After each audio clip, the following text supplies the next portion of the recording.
tour, who is actually on his way. Professor Eugene Barito, principal of the Cave Hill campus. Dr. Luz Longsworth, principal of the Open Campus, joining us by video link. Professor Dale Weber, PVC Graduate Studies and Research. Professor Opal Palmer Adisa, the University Director for the Institute for Gender and Development Studies at the Regional Coordinating Office.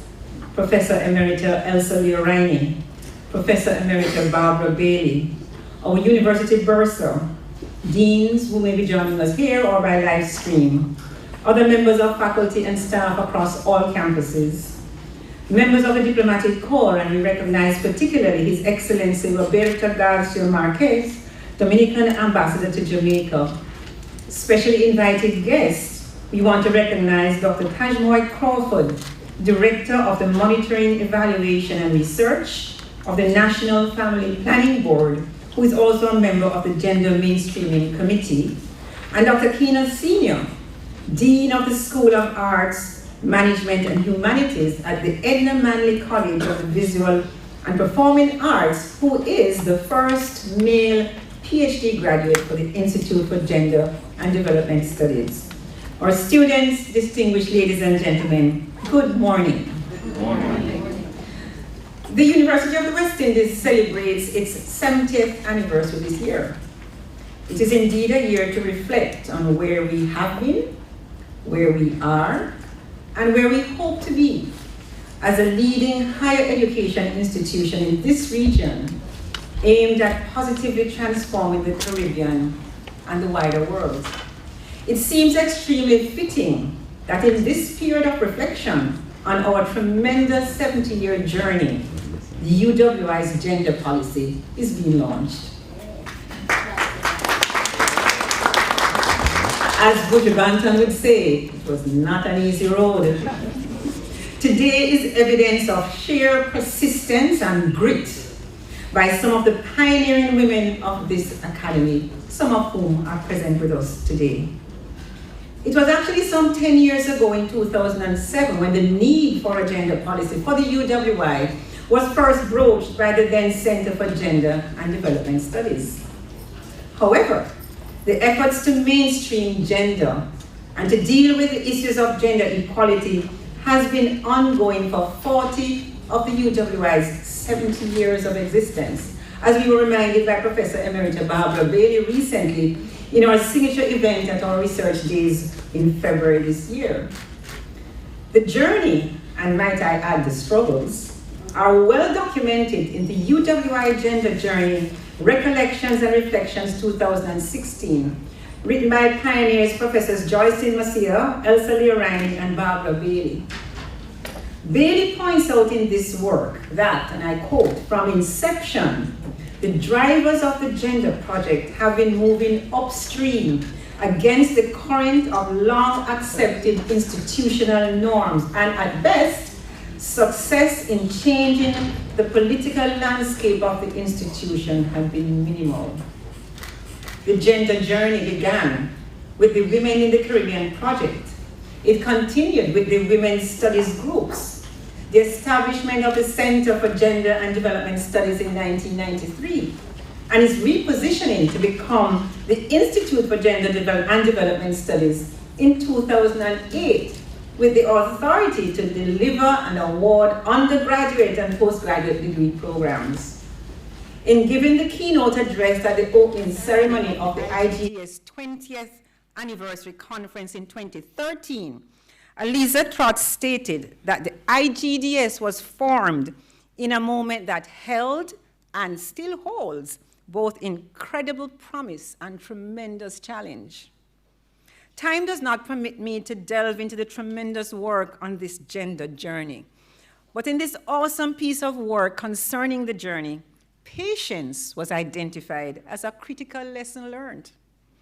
In its closing chapters, the authors pointed out that it took 5 years for the idea of introducing women development studies in the UWI academic curriculum. Another 2 years for the emergence of the Women and Development Studies groups. Another 10 years before the university was willing to appoint a professor of Women and Development Studies. 1 more year to establish the Center for Gender and Development Studies, and another 15 years to convert the center to the institute.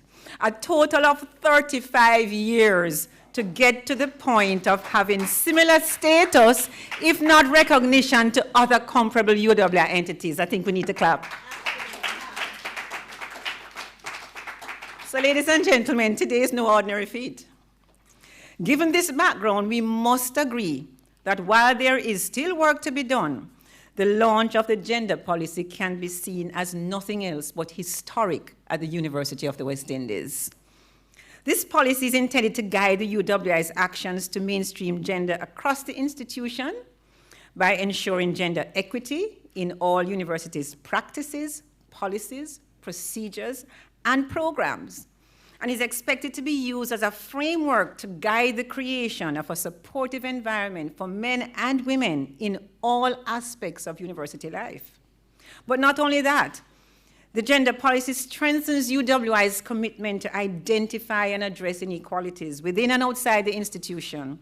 The latter include Caribbean development challenges such as the persistent gender imbalance in UWI student enrollment, gender differentials in academic leadership and career advancement, pervasive cultural norms that result in high levels of gender-based violence, crime and violence in general, the epidemics of non-communicable diseases, HIV and AIDS, and the gendered impacts of climate change and disasters. Yes, today. Today is a day we must celebrate. Today is a day when the work of Barito and Ruddock and Leorini and Bailey and Hamilton and Mathurin Mayer and Mackenzie and Mohammed and Antrobus and Messiah and Thorpe and so many others, we must celebrate. It must be proven to have not been in vain.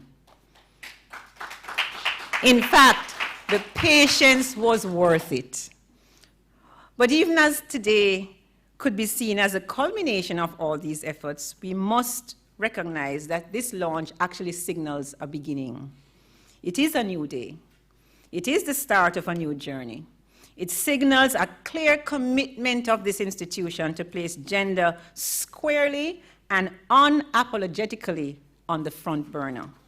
We congratulate and thank those who worked tirelessly to ensure that this policy navigated its way through the halls of the university systems and structures in order to make it here today and become a reality.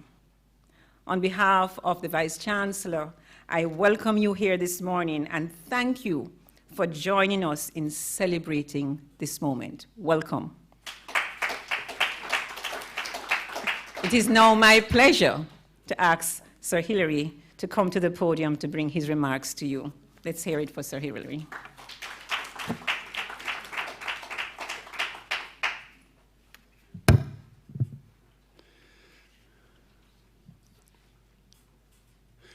Many thanks, Camille. Very good morning, everyone. Allow me, please, to recognize the Most Honorable Portia Simpson Miller, our principal designate of the Mona campus. Please get used to it. Professor Weber, Principal Barito, Principal Longsworth, our Pro Vice Chancellor Bernal,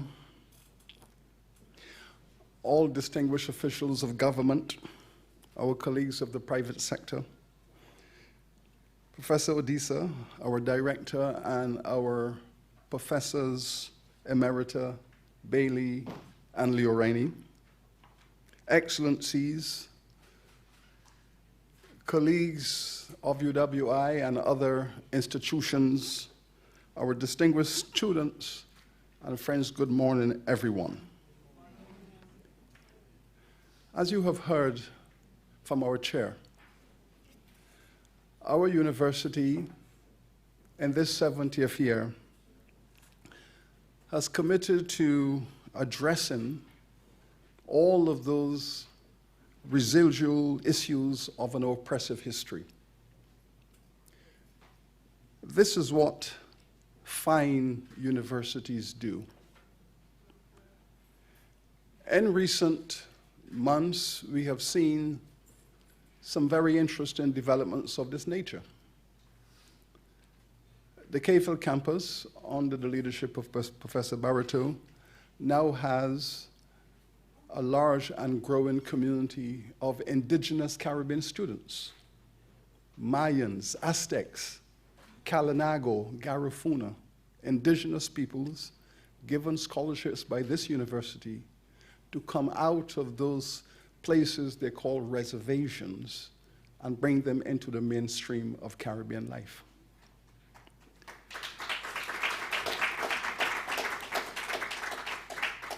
Just last week at our St. Augustine campus, we saw the renaming of the oldest hall of residence there, what used to be called Milner Hall, named after Lord Alfred Milner, founder and architect of South African apartheid, a gentleman who committed crimes against humanity on the African continent, and a self-proclaimed racist, that we saw his name removed from our hall of residence.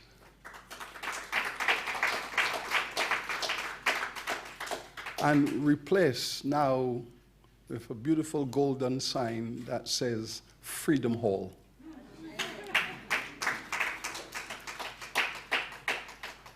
In this university, we have long committed ourselves to a culture of fairness and equality.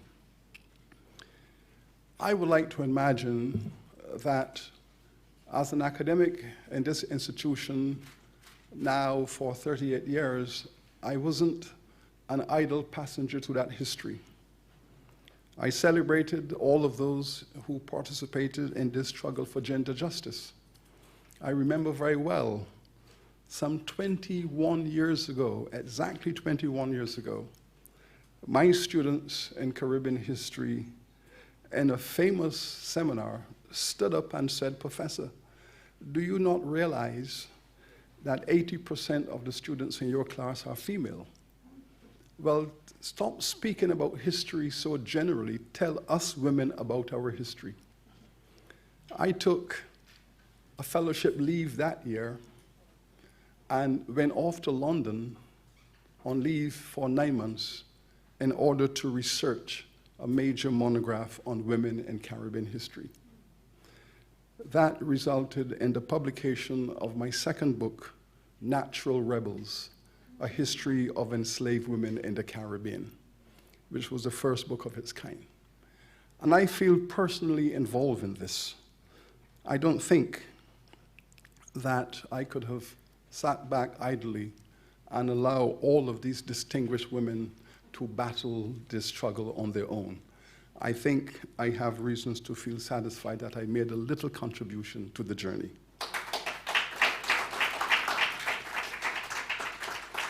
But universities must confront these legacies of injustice and inequality. We do not leave these matters to the market economy. In fact, what the economic history of the world shows is that if left alone, the market will exploit these injustices and inequalities.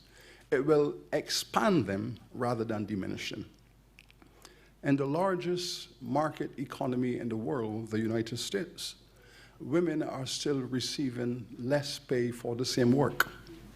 And these are matters that we have to be mindful of. The market does not remove these inequalities. Our university has committed to an ideal that is reflected in this policy. We have approached this matter, as you have heard, over the decades, with dedication, with scholarship, with research. This policy, which has been approved, will be monitored and reviewed. It will not be a static document. It will be an organic document that will be subject to ongoing research and review so that we can take whatever corrective action is required. I wish to express gratitude to the latest iteration of the task force led by Professor Shepherd that finalized this policy. And I wish to thank all members of University Finance and General Purposes Committee that approved this policy after a very robust and celebratory discussion. I wish to thank also Professor Adisa and her team for bringing this matter now to public ventilation and for social expression. But against the background of these architects, there are the legends and the icons of this struggle who we must recognize. As you have heard, we have with us here, we have Professor Bailey and Professor Leorini, our icons.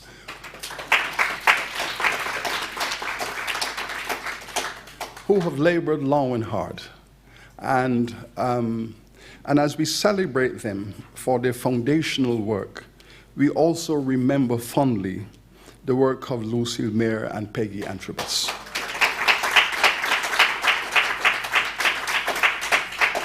We also celebrate Professor Messiah and Professor Marlene Hamilton. And of course, the up and coming ones. The up and coming ones like Professor Barajo, up and coming, and Professor Reddock. You have a long way to go, but we thank you for that. And within that context, then, it is a great pleasure for me, on behalf of our university, to formally launch the gender policy of the UWI, which I can assure you will make for the bettering of our academy. As they say, towards a more perfect university. Thank you. Thank you.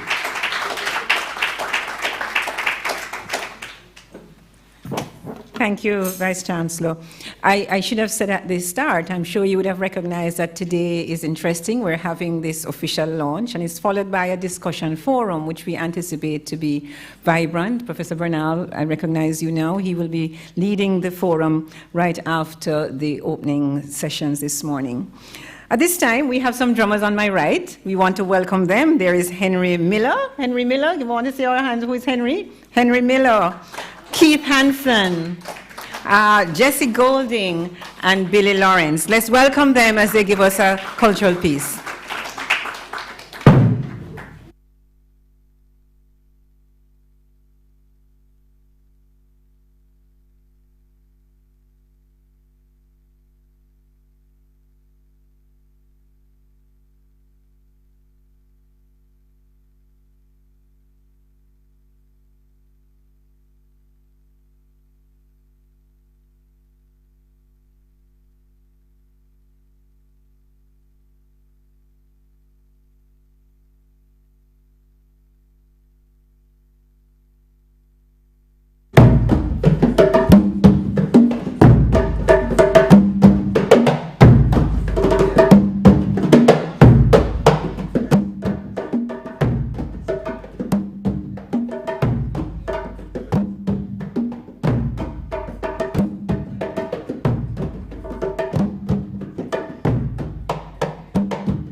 Thank you so much. Let us hear it for them again, please.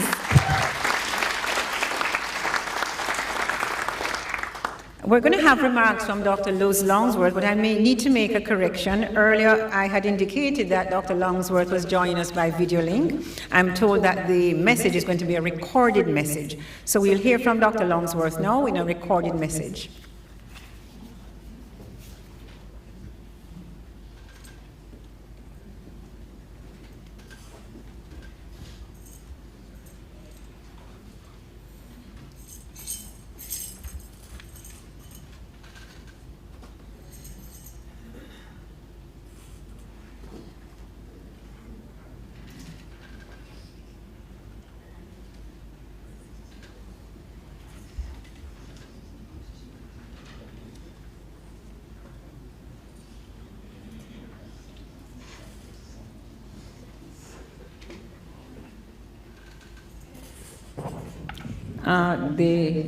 Nothing?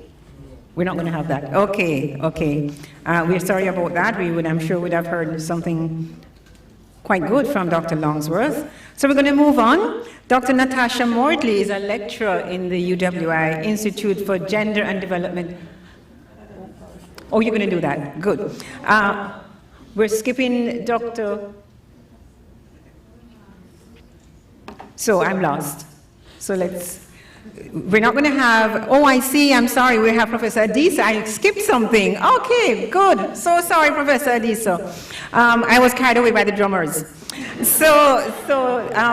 so sorry. So we're going to have remarks from Professor Opal Adisa, who, as you have heard earlier, is our university director for the UWI Institute for Gender and Development Studies in the Regional Coordinating Office. So welcome to the podium, Professor Adisa.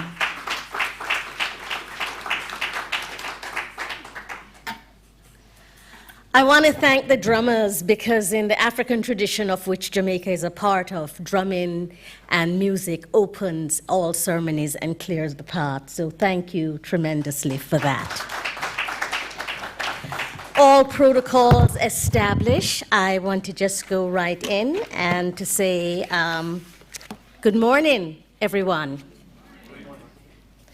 On this most auspicious day, I stand proud with the University of the West Indies for taking a bold stance for gender justice and demonstrating once more in this its 70th year that it is and will continue to be the leader of the region to educate, to inform and bring about social justice, which is the only way that we can achieve economic, social, cultural, political freedom, which are the cornerstones of our development.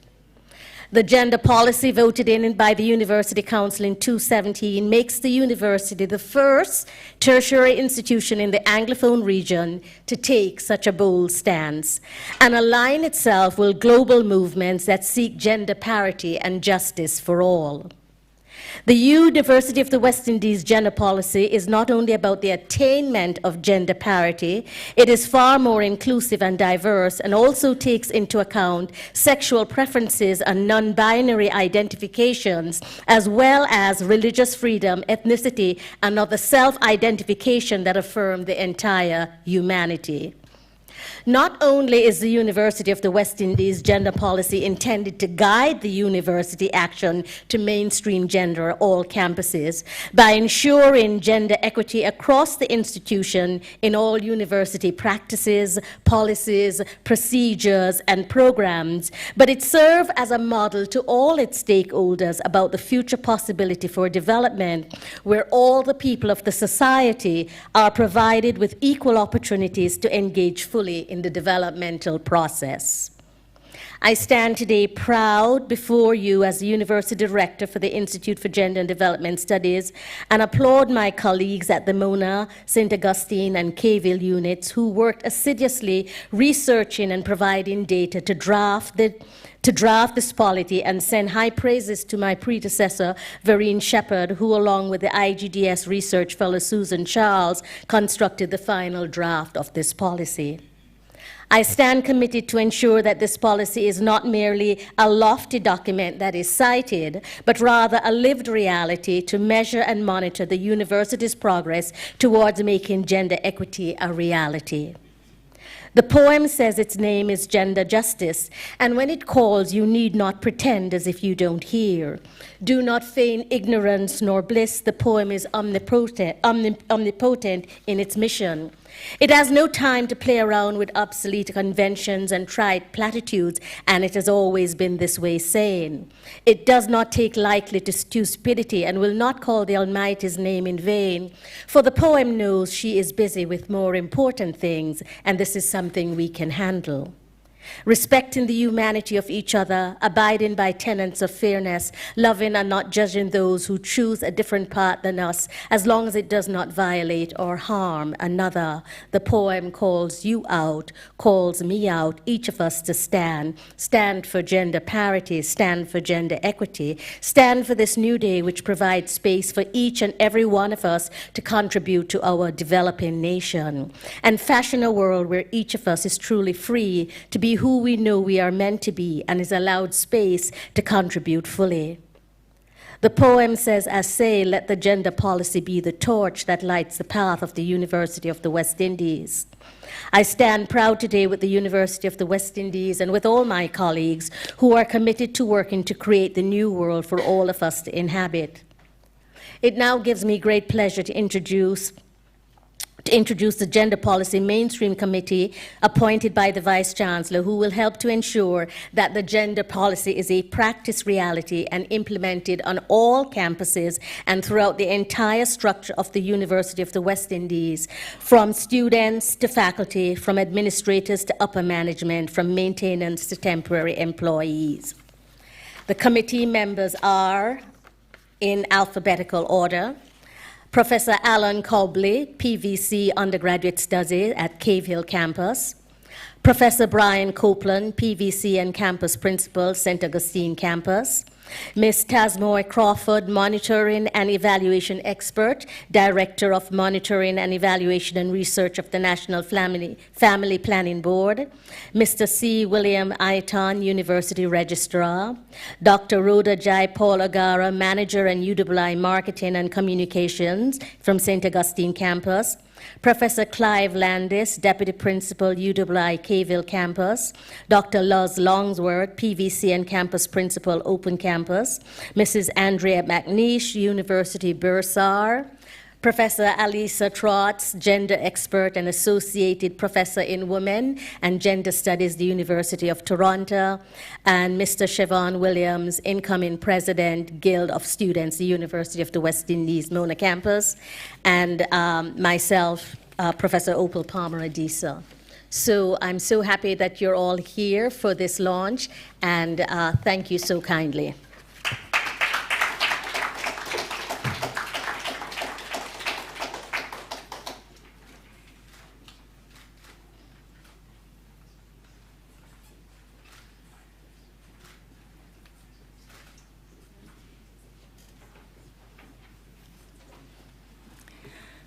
Thank you so much, Professor Adisa. Now that I'm back on track, I think I now can safely say that we will have a message from Dr. Luz Longsworth, Pro-Vice Chancellor and Principal of the Open Campus.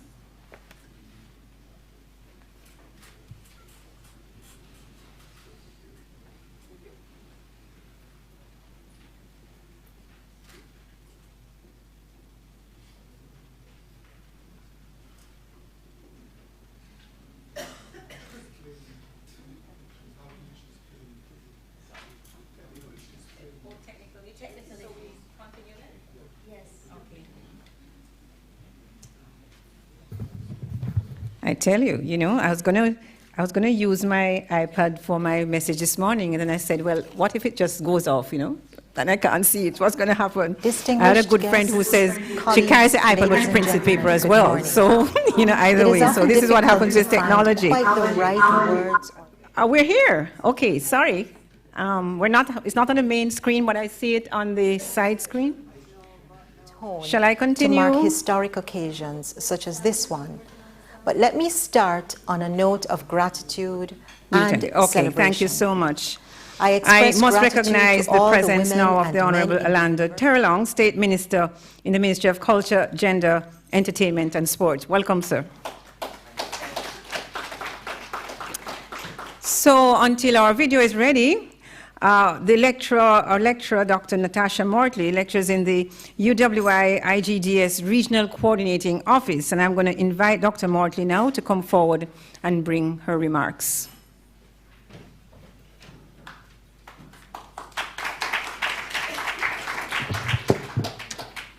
Vice Chancellor, Professor Hilary Beckles, the Most Honorable Portia Simpson-Miller, former Prime Minister of Jamaica, Minister Alanda Terlong, members of the University Executive Management Team, members of the university community, distinguished guests, students, good morning. Before I begin, I would like to tender apologies for Professor Vereen Shepherd, former UD of the IGDS, who asked that I say how pleased she is that the gender policy is being launched today and that she hopes for a smooth implementation. My remarks this morning focus on a brief summary of the process in the development of the gender policy. The Institute for Gender and Development Studies, IGDS, always believed that there was a need for a gender policy and that UWI, by not having one, lagged behind several other universities in Africa, North America, and Europe that enshrined gender justice in their policies and procedures. In August 2009, at a foresighting meeting to prepare for the development of the university's strategic plan, the IGDS professors present, Professors Udine Barito, Patricia Mohammed, Rhoda Reddock, and Vereen Shepherd, called for attention to be given to issues of gender within the strategic framework and to be explicitly noted within the strategic plans. In 2011, the UWI drafted its strategic plan for 2012-2017. Under the theme of employee engagement, the university duly signaled its intention to develop a gender policy for the institution. In January 2012, the university registrar indicated that the University Executive Management Committee had commissioned the IGDS to prepare a gender policy for the university. To guide the preparation of the gender policy, a UWI Gender Policy Steering Committee was developed, the composition of which is indicated in the policy document. The mandate of the steering committee was to offer expertise and technical guidance, as well as to establish the scope and sequence of the process to prepare the gender policy, while making use of national policies for gender equality within the region, as well as gender policies of other international universities. In September 2014, the first of a series of steering committee meetings was held to begin the development of the gender policy for the university. It was agreed that 1, each campus would conduct research among its staff and students to identify the key issues impacting gender equality and gender equity. 2, that results from the research interventions on each campus would form part of a UWI gender situation analysis, which would be indicative of the gender issues to be addressed by the gender policy. And finally, that each campus would appoint gender policy champions who would be senior decision makers on the respective campuses, who would advocate for resources to support the policy's development and operationalization.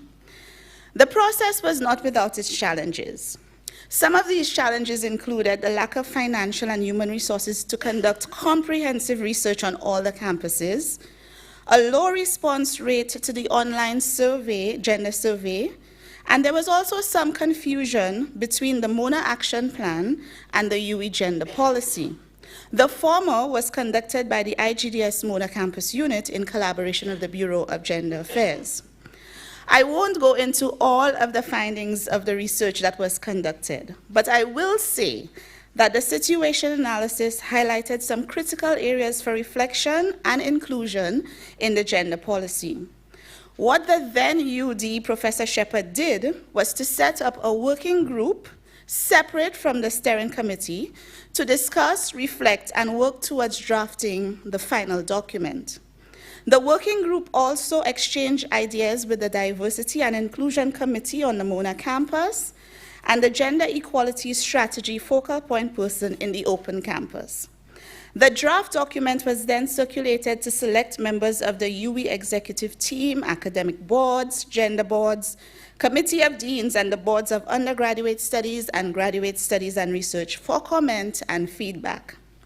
The final document was then approved in June 2012 by the University Finance and General Purposes Committee. So here we are today in the university's 70th year, launching our gender policy. And we are proud to say that the gender policy is the first of its kind for tertiary learning institutions in the English-speaking Caribbean.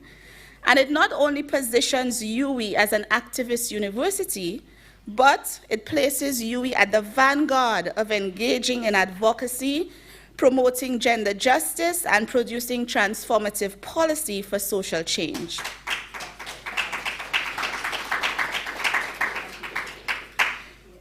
Over the past 70 years since its establishment, the UWI has continued the vision of its forebearers and has made commendable strides towards mainstreaming gender into its operations and procedures.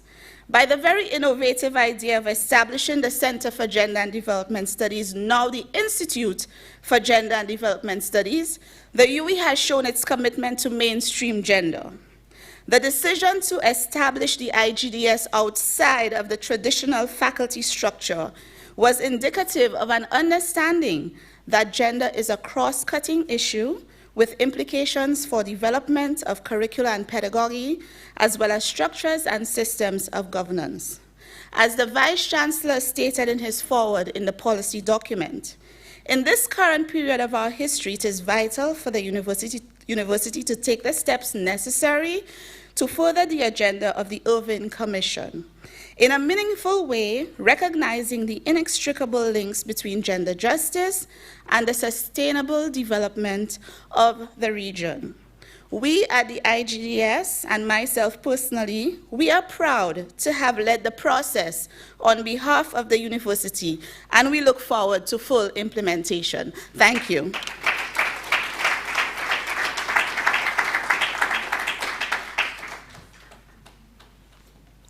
Thank you, Dr. Mortley.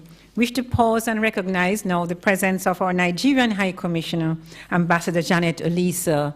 Welcome, Ambassador.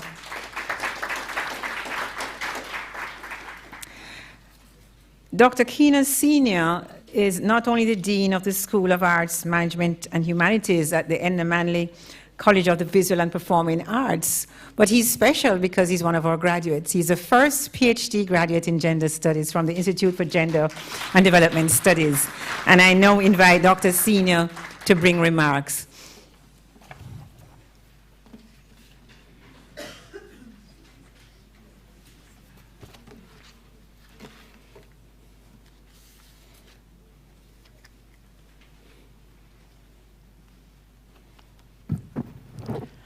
Professor Sir Hilary Beckles, Vice-Chancellor, the University of the West Indies, the Most Honorable Portia Simpson Miller, former Prime Minister of Jamaica, Mr. Orlando Terrelong, State Minister in the Ministry of Culture, Gender, Entertainment and Sport, Professor Eugene Barito, Pro Vice-Chancellor and Principal of the Keyville campus, other members of the UWI executive team, and the members of the UWI community, students, other special invited guests, a pleasant good morning.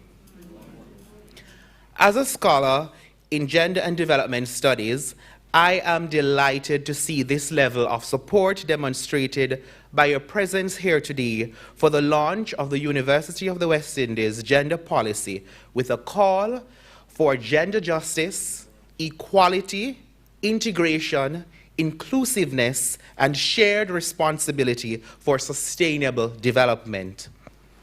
Developed through a consultative process and coordinated by the Institute for Gender and Development Studies Regional Coordinating Office, the gender policy provides a broad framework to guide and coordinate all efforts for addressing gender inequality and discrimination at UWI. As a staunch advocate of gender justice, I applaud the IGDS for leading the development of UWI's gender policy. In 1993, when UWI established the Center for Gender and Development Studies, the center began filling a significant gap for the understanding of the necessity to challenge patriarchal systems which privilege some but deny others. The patriarchy system reinforces ideological and material relations of gender where men and women are unequal, and power is a dominant construct of patriarchy which is protected and maintained as a signpost of masculinity. While these ideas and the related practices are increasingly challenged, they are still strongly perpetuated in our homes, as well as our workplaces and government systems.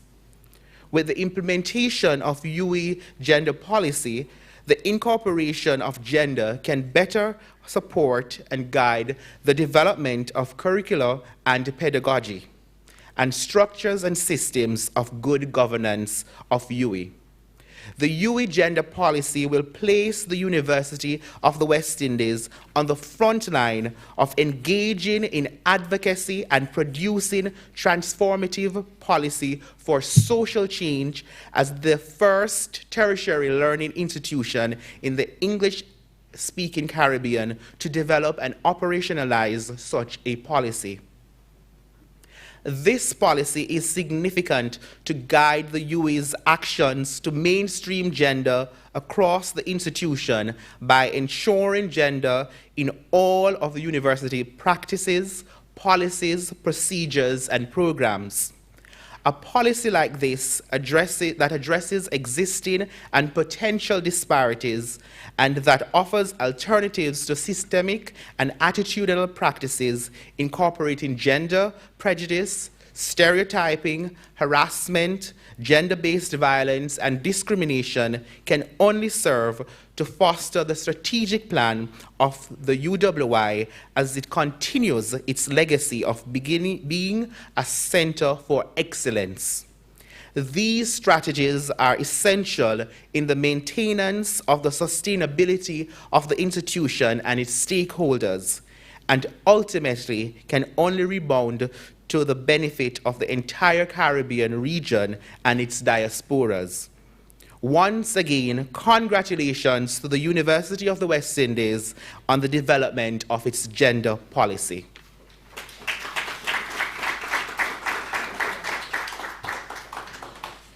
Thank you very much, Dr. Senior. As I introduce the next speaker, I recall some time ago, a student who was having a discussion with me, and it surrounded feminism and gender equalities, and the name Barito came up. And so in the discussion, as enough as I am, I said to her, "Oh, but I know Professor Barito," and the student looked at me in awe. "You know her?" And I said, "Yeah, I know her." He said, "Man, I really read her work, but you know her?" Well, Professor Barito, I'm so happy that I know you. So, ladies and gentlemen, Professor Udin Barito is Pro-Vice Chancellor and Principal of the Cave Hill campus and Professor of Gender and Public Policy. Help me welcome her to the podium. We know her.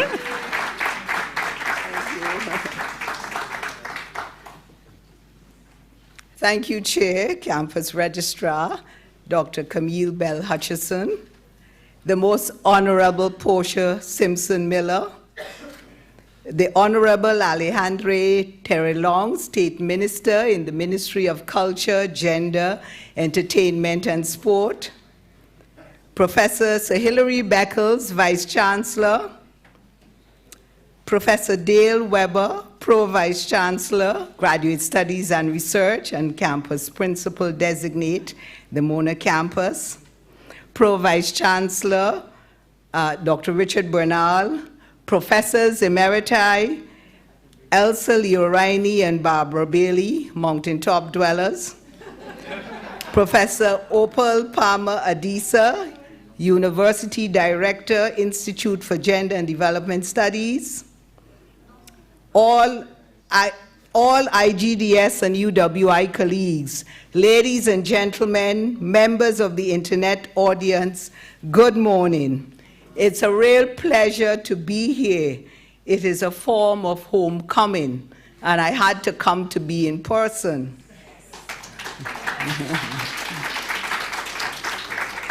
60 years ago in Brussels, Philip Sherlock, Vice Principal of the University College of the West Indies, represented the University College and the region at the 31st Annual Conference of the International Institute of Different Civilizations. The title of the conference was Women's Role in the Development of Tropical and Subtropical Countries. Graduate students of the IGDS, please note that this international conference on women was held 17 years before the United Nations Conference in Mexico City, which was held in 1975, and we always think of as the first conference. Now, in spite of the fact that Sir Philip Sherlock's paper was entitled The Federation of the West Indies, I was very pleased that the very second sentence of his paper stated, and I quote, "The feminist movement presupposes popular democracy and an expanding industrial economy with a high degree of popular education." In 1958, the mid-20th century, Sir Philip correctly identified the vitality of a feminist movement as resting on a foundation of expanding democratic participation, economic growth, and broadening access to education. In 2018, in the second decade of the 21st century, the legacy continues. The University of the West Indies and the Institute for Gender and Development Studies have embedded within our Caribbean Academy a commitment to feminist scholarship, democratic governance, and the promotion of a digitized economy. This is happening within the context of the 2017-2022 AAA Strategic Plan, a plan that is dedicated to expanding access to education, seeking greater alignment between our academic mandate and the imperatives of new economic realities, and doing so while insisting that our academy becomes more agile in how we deal with internal and external threats posed by misalignments, inequities, and ingrained prejudices affecting our staff and students and civil society. The launch of the UWI gender policy accentuates the university's resolve to promote gender justice as one of its 5 core values, with the other 4 being integrity, excellence, diversity, and student-centeredness. With the launch of the gender policy, the IGDS accepts the charge delivered by Professors Jocelyn Messiah, Elsa Leoraini, and Barbara Bailey in their concluding remarks of their book, The UWI Gender Journey, Recollections and Reflections. These pioneering scholars and founding mothers proclaim, and I quote, "In terms of the gender journey of the UWI, the path winds onwards. The IGDS must remain totally committed to its mission of ensuring that the institution is a space renowned not only for its academic excellence, but also for its passion for the promotion of gender justice and social equity, both within and beyond the academy. They continue, "This has been the vision for 30 years. Academics and activists must continue through collaborative action to direct their energies to making the extraordinary vision of the pioneers a reality, and to give in substance to renewed vision and as yet uncharted paths." End of quote. This gender policy moves the UWI closer to realizing the ideal of a gender-just community. Under the leadership of former regional director, university director, Professor Vereen Shepherd and her colleagues and her team at IGDS, the gender policy declares it is intended to guide the UWI's action to mainstream gender across institutions by ensuring gender equity in all of the university's practices, policies, procedures, and programs. As I read this, I must confess, I missed the joy of active teaching and research. I want to emphasize that the popular conflation of gender and women must be avoided because the concept is not synonymous nor interchangeable with the concept of woman. The concept of gender denotes two broad areas for analysis. First, a system of social relations in which both women and men are socially constituted with differing, often asymmetrical outcomes. And two, methodologies of analysis that can be used to reveal particular insights into conditions affecting the socially constituted beings, women or men or other genders. It is critical that the UWI and IGDS grasp this theoretical and analytical distinction in promoting gender justice because although representing a minority of cases, there can be conditions of gender injustice for men and boys, even though, given our resiliently patriarchal societies, the majority of conditions of gender injustice is experienced by women. Of the strategies the UWI gender policy seeks to advance to overturn existing and potential disparities in relations of gender, I am particularly interested in reversing practices that deny members of the UWI community access to gender justice. If the gender policy accepts that gender justice represents a societal ideal in which there are no asymmetries of access to or allocation of status, power, and material resources in a society, then the university must introduce a number of measures to dismantle adverse practices of power that affect students and staff. In particular, I'm going to single one out, I am speaking of inequalities of power as it relates to the existence of sexual harassment and sexual relations. Colleagues, we cannot have a gender policy that is dedicated to promoting gender justice and not actively seek to prevent sexual exploitation and sexual harassment of students and vulnerable members of the UWI community. The gender policy, by its existence, signals that the university is willing to move beyond beautiful words and noble ideals into action.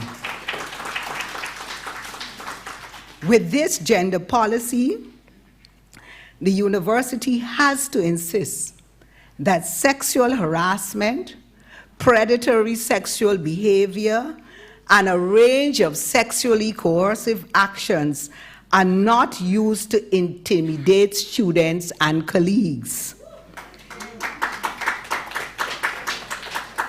Even as we expand access, promote democratic governance, enshrine values of student-centeredness, and practice inclusivity and diversity, we must ensure that within our community, gender justice for all means freedom from sexual harassment and exploitation for all.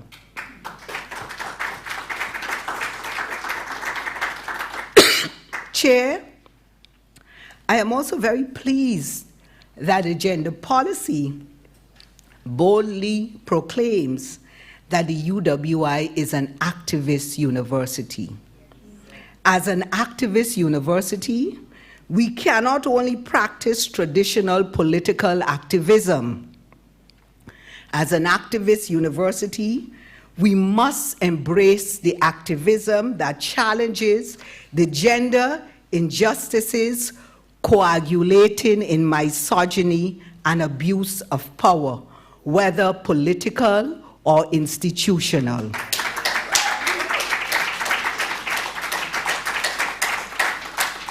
I congratulate my colleagues in the IGDS for creating this critical policy document, and I pledge the support of the Cavell campus towards its full implementation. Ladies and gentlemen, the journey has just begun towards the more perfect university. I thank you.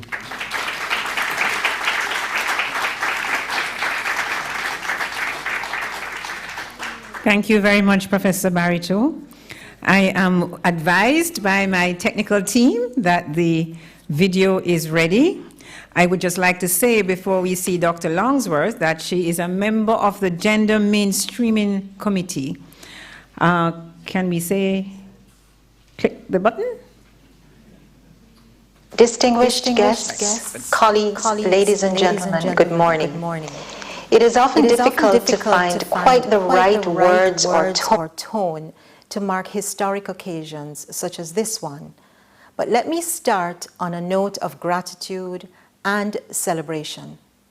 I express gratitude to all the women and men in the University of the West Indies who have gone before and on whose shoulders this policy stands.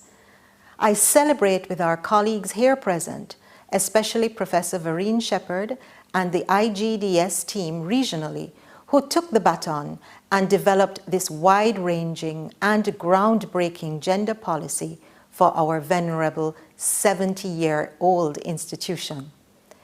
On behalf of the Open Campus and on my own behalf, I thank and celebrate them all for bringing to fruition a policy that is poised to transform the UWI in this dynamic 21st century context. The two issues that are highlighted in the policy are firstly gender mainstreaming and secondly gender justice. In the area of gender mainstreaming, the Open Campus has already been on an ambitious track of gender sensitization training for all our staff, and we have trained hundreds of academic and administrative staff.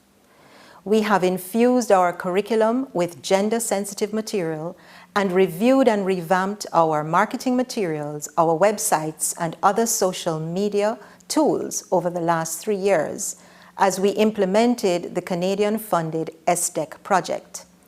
It is a start, but we still have a long way to go to address some of the gender imbalances in our enrollment and our staffing. We are therefore eager to begin working actively with the policy implementation through the Campus Gender Policy Task Force.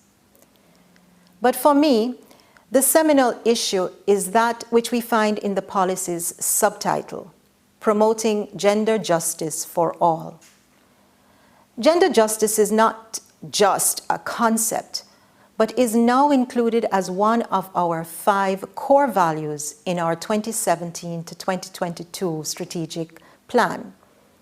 This therefore speaks not just of changes to rules and regulations or to processes and procedures, but to a commitment to ethical behaviors without which our policy will not and cannot be implemented successfully for our staff and our students and other stakeholders. So, as we celebrate this historic launch, I hope we will take the time to also reflect soberly on the true meaning of gender justice as a core value and how we translate that into actions guided by this excellent policy document. This is one policy that should be at everyone's fingertips and not in a drawer or on a shelf. In his letter from a jail in Birmingham, Martin Luther King Jr. said, "Injustice anywhere is injustice everywhere. Whatever affects one directly affects all indirectly." This policy, therefore, will remain relevant for as long as our processes, our regulations, our attitudes and behaviors lead to injustice based on gender biases to even one member of our community. This policy is a wonderful place to begin, but it can only be successful if each of us truly internalizes and activates its precepts. On behalf of the Open Campus, I look forward to working to implement the policy and continuing that journey towards true gender justice for all.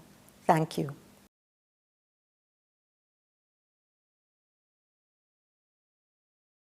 Okay, we're moving right along, and now it's my pleasure to introduce to you the Honorable Orlando Terrelong. Orlando Terrelong is a state minister in the Ministry of Culture, Gender, Entertainment, and Sport, and we invite him now to bring remarks.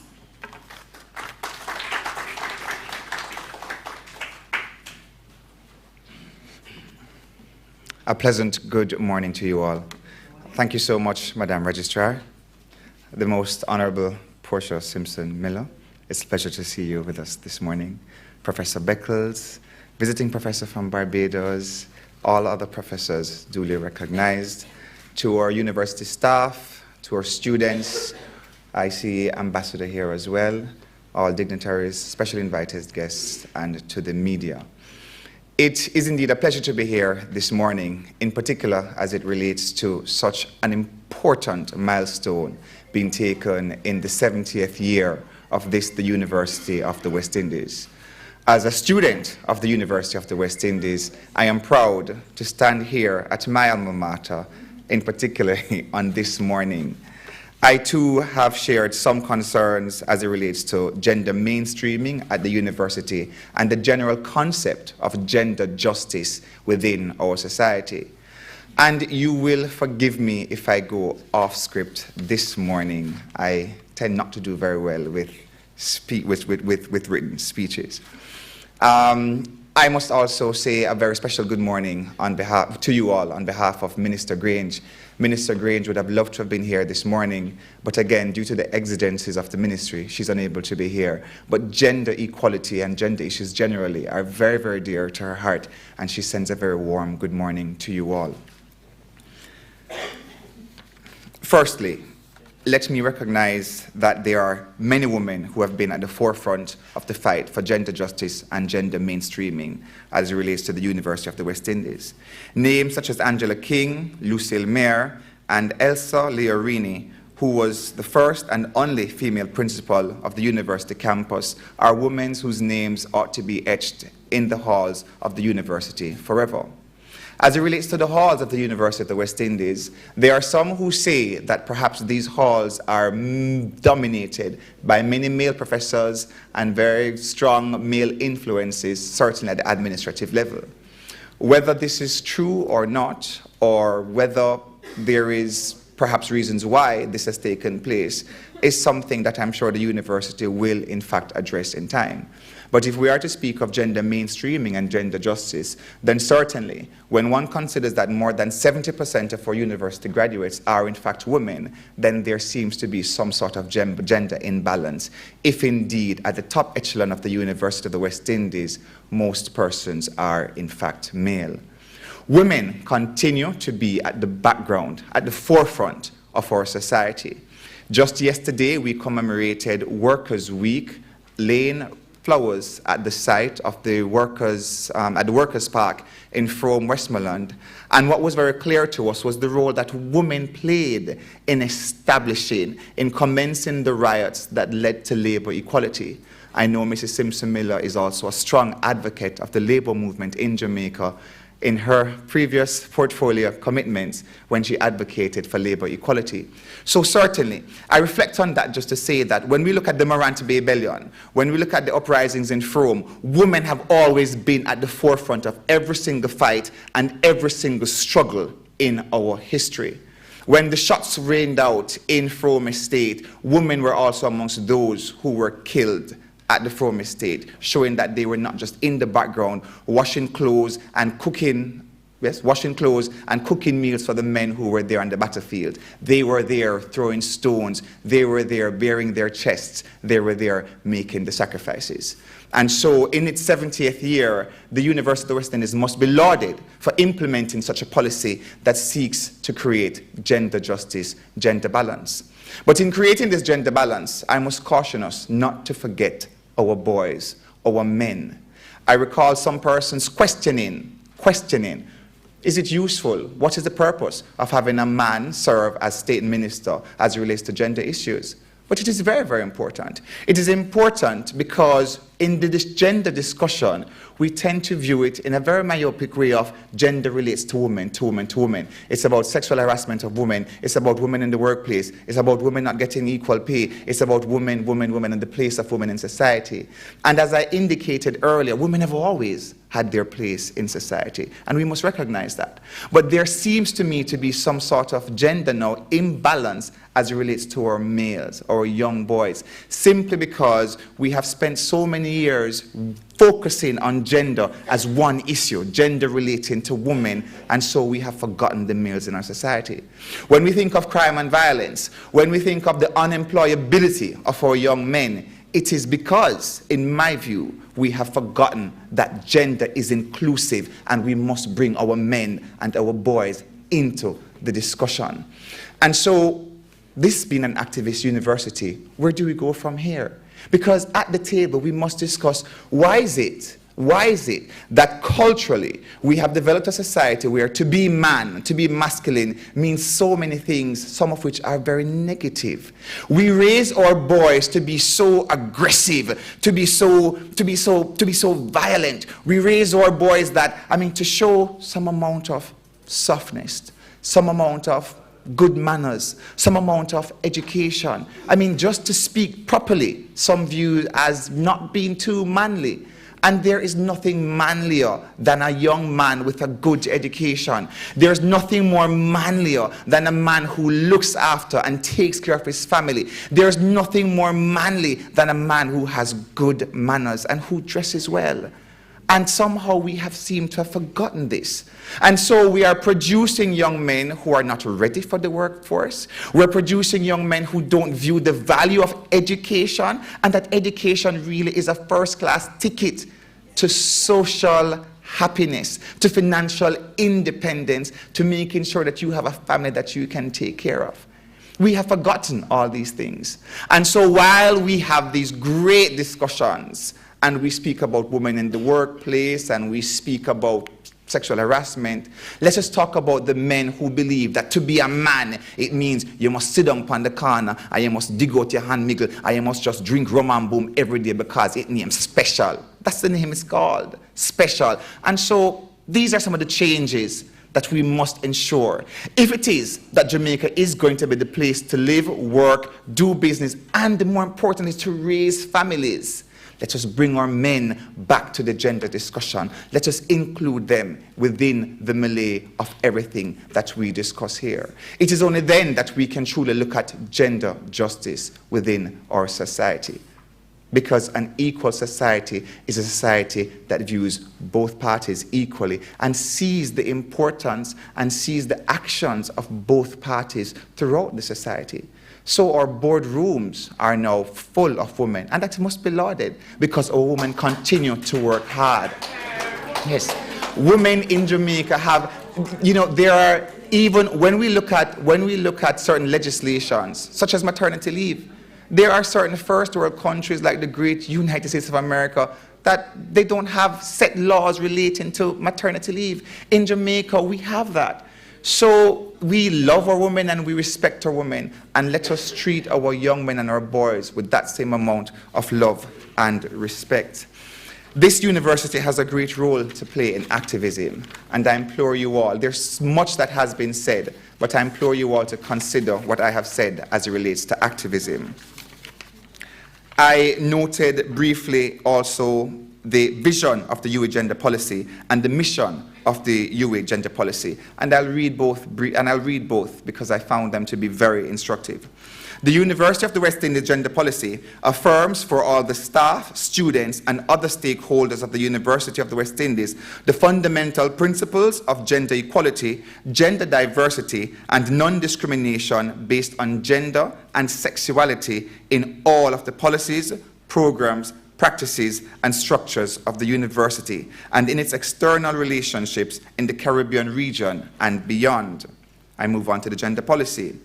The University of the West Indies gender policy will support the integration of gender equality, gender diversity, and non-discrimination in all structures and functions of the University of the West Indies organizational environment, affording equal opportunities for staff, students, and all stakeholders, irrespective of gender identity or diversity, sexual orientation, and producing gender-sensitive graduates who are fully equipped to contribute to a just and equitable society throughout the Caribbean region and globally. And so in closing, I want to make special note that we live in a society that is very, very diverse. We live in a society where some are marginalized. We live in a society where some view that as it relates to this issue of gender and how we view gender, that they are left out of the discussions. And I just want us to remember that, as Professor before indicated, where there is injustice for one, there's injustice for all. Let us remember also those who consider themselves to be marginalized as we promote and continue our path onwards to gender justice. I thank you.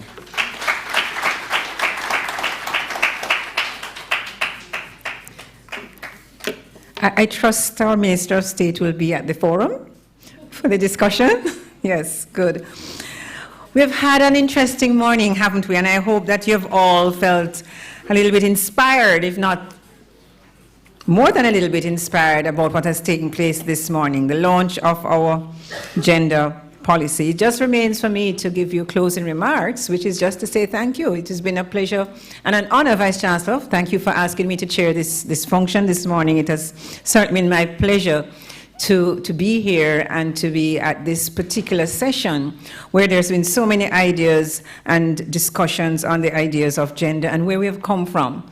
You know, we can never forget who we are, and we can't think about ourselves and understand our identities until we understand where we're coming from and what that journey has been like. So I thank all the speakers this morning. We've had a number of them. Sir Hilary started us off. We have had our cultural item. I think the gentlemen have gone, but we can clap them in absentia. Professor Adisa, our university director, who is going to take the charge to see this going forth. Dr. Natasha Mortley, we thank you for giving us your words here and giving us the process, telling us how the process developed. And Dr. Luz Longsworth, who joined us on our video link there. Dr. Senior, we thank Dr. Senior, I think he's left, has he? You're here, right, Dr. Senior.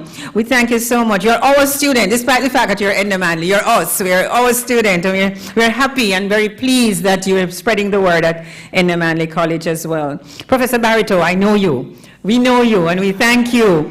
We thank you. And you know, that book, that gender journey, you all need to get it. It's an inspiring book. It really puts in context what we have been through in this gender journey, and I commend it to each of you. Importantly, it's on Kindle, so easy to download and a good read.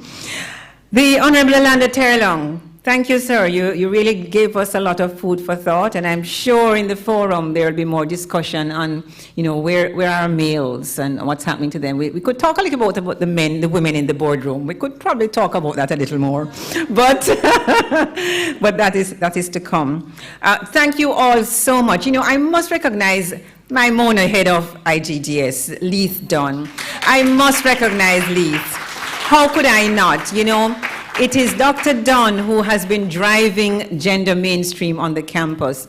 It is beside her that I walk as the gender champion of the Mona campus, and I'm guided by Leith in many ways, and she has not paused. She regularly reports to academic board. The support of the campus is there, but I know it's not an easy task. And so I thank you, Dr. Dunn, for driving it at Mona for us.